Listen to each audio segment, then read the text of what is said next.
But first, want to kick off the show. He's available right now. Okay. At this point last year, he was sitting here in a suit with us. Right now, he's back out there in his 21st year as a Major League manager. It's Buck Showalter. Buck, it's Brian Kenny. How are you? Hey, guys, miss me? We do miss you. Do you miss us? I don't know. You're in uniform. I don't miss live TV. It kind of cramps some of the things you can say and can't say to a player, right? Okay, but now you can say it, so you can let loose now. Well, I'm still. Yeah, I know. You're still now. You can't say anything. Buck, how is it though? What is it like being back as a manager in New York, no less? Just for you personally. Well, asked me after the season's over, but so good. So, that's why I missed spring training for sure, because it's just such an upbeat time, especially for us, and especially with some of the challenges that we kind of self-inflicted during the off season, but it's all pointing forward now, and we've had a couple of workouts under our belt, and it's not like the Braves or the Nationals or whoever or the Phillies are getting ahead of us because they get to have 5 weeks and we get 3+ weeks. So everybody's operating with the same challenge. The mistake's going to be made is going too fast. And that's certainly something we're being cautious about. Now, the Mets wanted to make sure they got you in the fold before the lockout, Buck, but they bring you in and then you really can't have contact with the players. What was it like not being able to speak to the players, kind of establish your way and do all that? No, it's not so much establish my way as much as see what the players need, and you bring what they need. Every situation's a little different. I've had a lot of fun, Brian, talking to guys, and I was in with Max a few minutes ago, with Guillerme earlier, and Marte this morning. You can't force relationships. They have to evolve, and it's a long season, and it's more about just listening, hearing what how we can serve what they're going to need. You evolved too, Buck. I remember when you started and took over the Orioles, you had a great run with Baltimore, maximizing what you had there. What about now? What did you do in Baltimore that you said, I need to bring to New York, or what should I leave behind and not bring to New York in, I don't know if it's a new day and age, but a new team a few years down the road? All of my mistakes I need to leave behind, and we all made them. No, every situation is different. It's kind of funny, just about everywhere I've been, it's kind of not from scratch, but we had a long way to go, and we understand the expectations here. You have such great support from ownership, and Steve's been, you couldn't ask for more, and having Billy here, and of course Sandy Alderson's been really made my job easy. The only thing I need to worry about is the club and getting us to play at our apex, so to speak. So there'll be some ups and downs. There always is, but we control it. We control it. Just play better.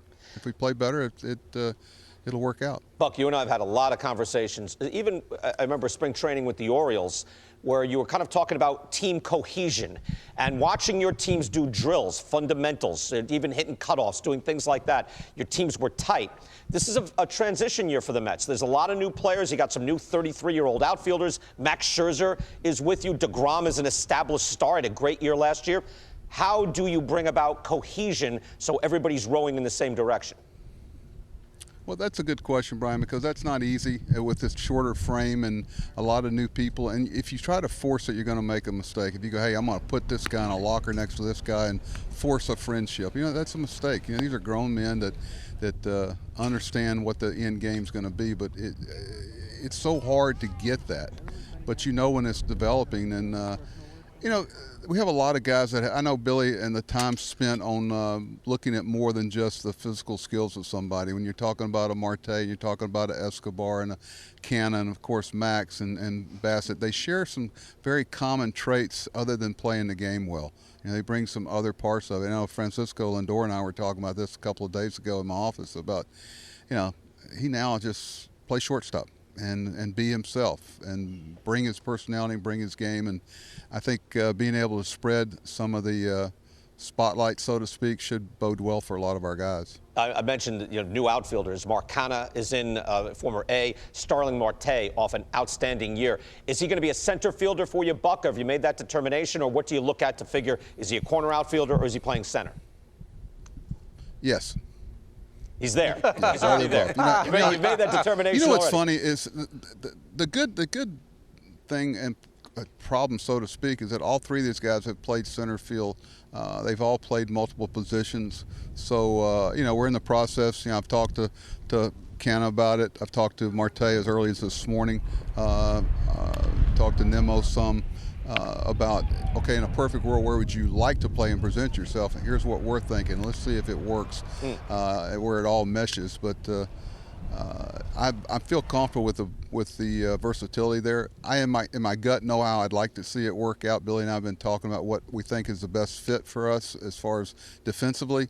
But we want to make sure the players understand the reasoning and embrace it. But they'll be moving around some, Brian. I'll give you a specific thing, too, here as well. Jeff McNeil's been a very good player for the Mets. Did not have a great year last year. Robbie Cano is coming back. What do you do with them? What do you do with second base? Well, we have a DH this year, and everybody's got, you would think, has somebody that might fit into that role, but I think it helps us as much as anybody because we have multiple guys that we would like to get in the lineup a little more, and Robbie's one of them. You'll see Robbie play some second base. One thing that McNeil has shown us is that he can play the outfield well too, but I think we'd be asking a lot of Robbie to depend on him to play a lot of second base, but I think we hope that he can stay in the lineup physically. That's the question, because Robbie, he's going to be able to hit when he's 50. He can his bat to ball skills are special, and watching him move around in the infield, it's a reminder of what a good player he is. We missed him, Brian. We missed a lot of things he brought in our clubhouse, and I know our players really respond well to him. Buck, you and I have known each other a long time now. I have great respect for your baseball mind. You have a brilliant baseball mind. I don't say that to a lot of people. Uh-oh, here it comes. Here it comes. Now, baseball ops has grown in the last few years. You and I even had a conversation about what the Giants did successfully with flooding the zone with coaches. And you said, well, what are you going to do? Is everyone just going to hire coaches? I said, maybe. What is the best way? How different is the game that you now rejoin? Well, I hope it's different. Every part of it. I've changed as a manager in a baseball over the years. When you prove something to me, and if you think I'm going to go back to the hotel or the house and think somebody beat us because they used one piece of information that we didn't or shunned, bring it all in. And you just don't want it to be like a charm bracelet. Or let's face it, the Giants won last year. One of the reasons was because they had 5 or 6 veteran players that posted up every day, and we'll see if that continues. But and they had a great approach, and let's face it, there's a lot of copycatting goes on in sports in general, and someone that's successful, a lot of people want to follow that model, was sometimes without realizing the essence of why it really happened. Well, they not only posted, Buck, right, they all performed very well, like 4 or 5 of them, like Buster Posey, Brandon Crawford, and it seemed like, maximizing performance now seems to be a specific thing. What are you going to try to do with the Mets in maximizing performance for specific players? Well, we have a lot of people. Steve's given us great resources as far as managing playing time and making sure we're aware of where the pitfalls will be about overuse if we have to. But we got a lot of guys who want to post up every day, and that's one of the real things that the Giants and the Braves had last year. Their infield in Atlanta played over 150 games together last year, so that's very unusual in today's game. But we're going to use every bit of information we can to get the maximum amount of quality out of our players. Buck, you've managed in New York City for many years. You're back in New York City, in Queens now. Are you going to be different from the manager you were with the Yankees as far as everything? Fans, media, the way you conduct yourself? I'm planning to sleep more, I hope. We'll see if that works out. But I don't, I hope so, Brian. I hope so. We all evolve. You look back on things in your career you wish you could have done differently or better. We all learn from things we've done, and some things we want to continue with. There are certain absolutes that, good baseball teams don't stray from. So I hope, that we've evolved from the situations and things that we've been exposed to through our lives, not just baseball. So I hope so. What's different in New York City, Buck? Again, you've been a few different places, but going back into New York, and again, you're going to be Mets fans all around you. What is New York different at all? It's #1 market, but is it different? Well, ask me again at the end of the season. I haven't been there in a while.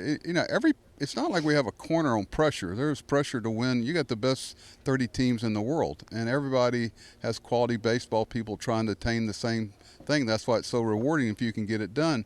But, there's a sense of urgency that actually helps you sometimes. There's a lot of things that never get to your plate because the fans take care of it. So I love having people that care, and nobody cares more than Mets fans about their team doing well. And I'm hoping our players will feed off of that. Well, Buck, I'm happy for you. I think everybody here, too, feels that way. But I am personally, I'm happy for you to see you back in uniform. I think that's where you want to be. And best of luck. Hope to see you soon. Guys, thanks for having me. Y'all take care.